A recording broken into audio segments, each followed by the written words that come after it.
قیام مسلم لیگ سے قیام پاکستان تک کا سفر۔ آل انڈیا مسلم لیگ برصغیر کے مسلمانوں کی ایک نمایاں اور تاریخی سیاسی جماعت تھی، جس نے نہ صرف مسلمانوں کو ایک پلیٹ فارم فراہم کیا بلکہ برصغیر کی سیاست میں ایک نئی سمت بھی متعین کی۔ اس جماعت کا قیام 30 دسمبر 1906 کو ڈھاکہ میں عمل میں آیا۔ اس وقت برصغیر برطانوی ہندوستان کے زیر اقتدار تھا اور مسلمان سیاسی، تعلیمی اور معاشی میدانوں میں پیچھے رہ گئے تھے۔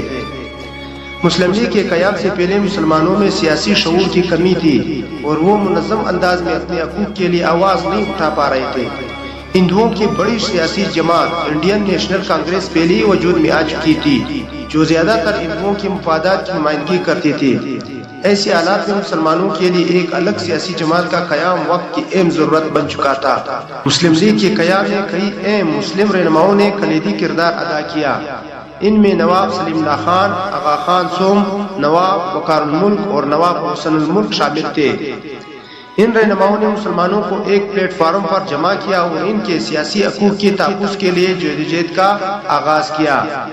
مسلم لیگ کے ابتدائی مقاصد میں برطانوی حکومت کے ساتھ وفاداری قائم رکھنا، مسلمانوں کے حقوق کا تحفظ کرنا اور دیگر قوموں کے ساتھ اچھے تعلقات قائم رکھنا شامل تھا۔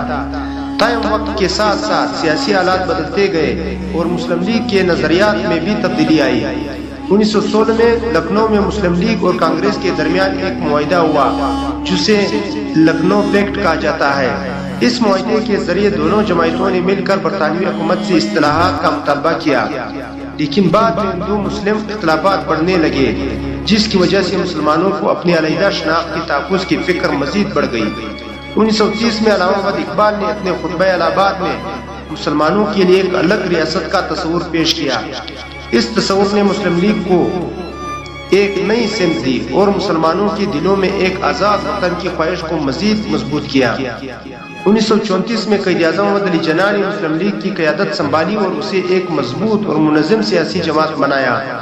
قائد اعظم کی قیادت میں مسلم لیگ نے پورے برصغیر کے مسلمانوں کو متحد کیا اور انہیں ایک مقصد کے تحت اکٹھا کیا۔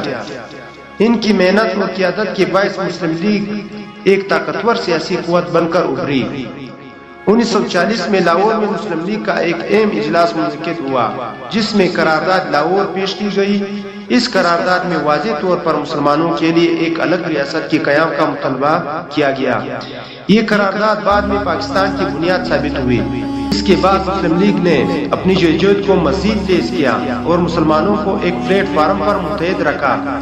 مسلم لیگ کی مسلسل جدوجہد، قربانیوں اور سیاسی حکمت عملی کے نتیجے میں آخر کار 14 اگست 1947 کو پاکستان ایک آزاد ریاست کے طور پر وجود میں آیا۔